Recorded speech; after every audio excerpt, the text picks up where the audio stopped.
বিশ্বাসে মিলাই বস্তু তর্কে বহুদূর, কথাটা কিন্তু একদমই সত্যি। কেননা দেখো, আজকে যে জায়গাটায় আমি যাচ্ছি, তোমাদেরকেও সাথে করে নিয়ে যাচ্ছি যাতে তোমরাও সেখানে গিয়ে উপকৃত হও। তো আজকে আমি অনেক দিন থেকে আমি কিন্তু মোবাইলে দেখি হাজার হাজার মানুষ ওখানে যাচ্ছে, যে যার মতো করে মনস্কামনা করছে সেই ফল কিন্তু সে পাচ্ছে। তো আমিও মনটাকে মানে মায়ের কাছে ছুটবো, ছুটছে এতদিন ধরে, মানে হয়ে উঠছে না। তো কথায় বলে না, মা না টানলে সেখানে যাওয়া যায় না। তো সত্যি আজকে মা আমাকে টেনেছে, আর আজকে কিন্তু আমি বেরিয়ে পড়েছি।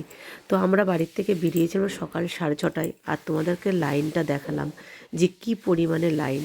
ওখান থেকে ডালায় করে ফুল, মায়ের জন্য একটা শাড়ি, কেন প্রথম দিন যাচ্ছি, মালা সব কিছু নিয়ে কিন্তু রেডি করেছি। আমাদের দুটো আর কি মালা, মানে ডালা নিয়েছি। আর এই হচ্ছে মা। তো দেখো, মনে হচ্ছে না মা পুরো জীবন্ত। তো এখানে তোমরা যে যা মনের কথা মাকে বলবে, অবশ্যই কিন্তু পূর্ণ হবে।